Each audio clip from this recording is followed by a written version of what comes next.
Hello and welcome, friends. My name is Lynn, and I'm gonna actually do some coloring in this video. I don't often leave the coloring in my videos because it's not my strongest suit. I'm not bad at it, but it's definitely not my strongest suit. But I just thought that since my card today is going to be pretty straightforward, it's not going to be interactive or pop up or anything like that, maybe I'll leave the coloring in instead. So I'm going to stamp out one of these Crafty Friends. This is a stamp set from the Crafty Stamp Company, and it's part of their March 2025 Crafty Crew Kit. I am going to stamp this out with a hybrid ink. And mostly it's because at the time that I was doing the stamping, I wasn't exactly sure if I would be using my alcohol markers or if I was going to use something that was water-based, because the papers that I plan to use are from the Crafty Crew Kit as well. It's called Crafty Time, and it's got very soft pastels, and I kind of thought for a moment that maybe I would do some watercoloring, like a light watercoloring. So whenever I'm not too sure what media supplies I'm going to use for my coloring, I like to use a hybrid ink because it's a little bit of a combination between a pigment ink, which is good for water-based coloring, or a dye-based ink, which would be more well-suited for alcohol marker coloring. At the end of the day, I decided to go with alcohol markers because, as slow as a colorist as I am, I think watercoloring takes even longer. And I also just stamped this out on some plain cardstock. So if I was going to do watercoloring, it probably would have been better to actually stamp onto watercolor paper because it's a little bit more suited for that. With whenever I do my coloring, especially if it's of people, I always color in the same order. I like to do the face first. If I don't like the face, I'm going to stamp and start over. That's just a non-starter for me. And I do like to really aim for a smooth blend if I can. And so usually I pull out my Copic markers for face and skin. I probably half the I don't own a lot of Copic markers, so I'll start off by saying that. And then half of the Copic markers I do have are probably skin tones. So I really basically turn to my Copics whenever I need to do skin. Now here I'm gonna start doing some hair. That's the second part of the characters that I generally, as a rule, kind of go towards, because when I look at other people's colorings, it's kind of the order that I look at things in too. I kind of look at the face first and then I look at the hair. And so I'm kind of coloring to that order because in my eye, to me, that's the order that I see things in when I look at other people's work. And so I kind of approach my own coloring in the same way, looking at the areas of most interest. I was aiming for a very dark, almost black hair, but a lot of times people who have really dark or even black hair, it's not really black. It's just a very, very, very dark brown with maybe some brown highlights even. And so that's what I was going for, but really I think she just turned out very solidly a brunette. She really doesn't look like she has black hair. So I think next time I try to color black hair, maybe I'll stick to a couple more darker shades of black. But I love how she turned out.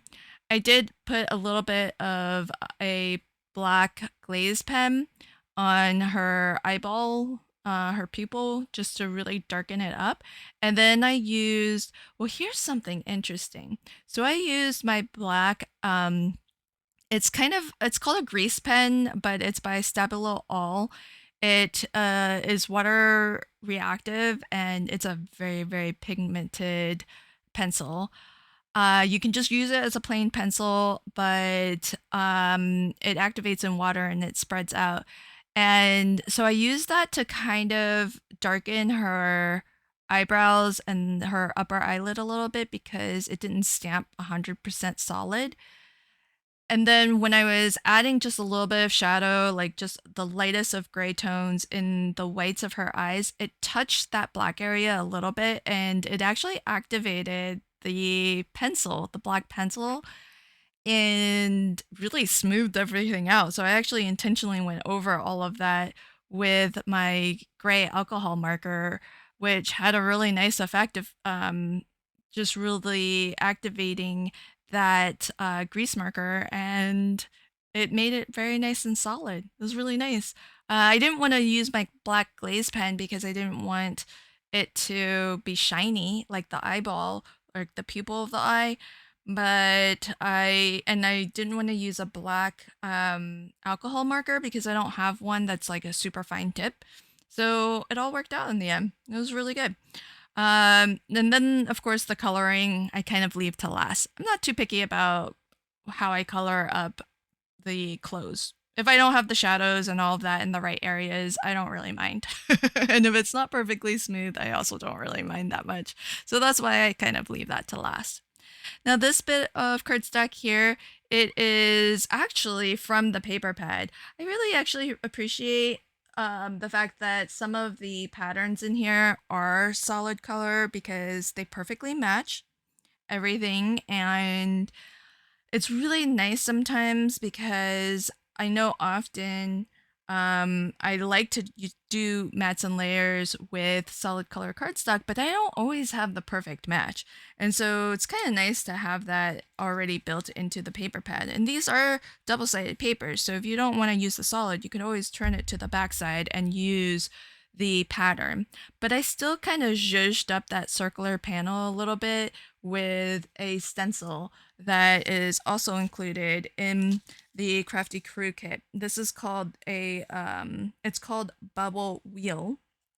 Really fabulous and a lot of fun. I just stenciled it with a little bit of Delicata ink in champagne, and it's a really nice subtle tone on tone effect, so it kind of still keeps that circle looking a little bit, more or less solid, but because Delicata ink has a nice shimmer to it, you're gonna see a little bit of a shine, and it'll be a little bit dark, a little bit light, just depending on how it's tilted. Now this part, hold your breath, because I freehand stamped this with an acrylic block right onto my card.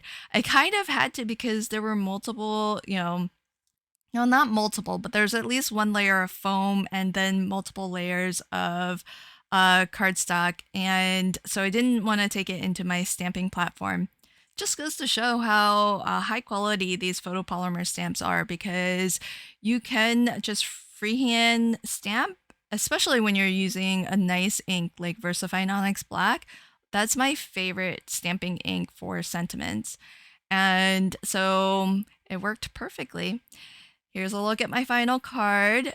I did do some fussy cutting, but the kit does come with SVG files if you wanted to use your electronic cutting machine to cut out and then stamp into the cutout.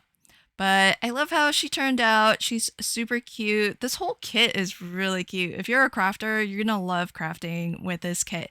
Now remember, the only way to get the kit is to actually pre-order it before February 15th. So expand the description box below if you want to find a link to the kit. Thanks again, and until next time, happy crafting and have a fabulous day. Bye.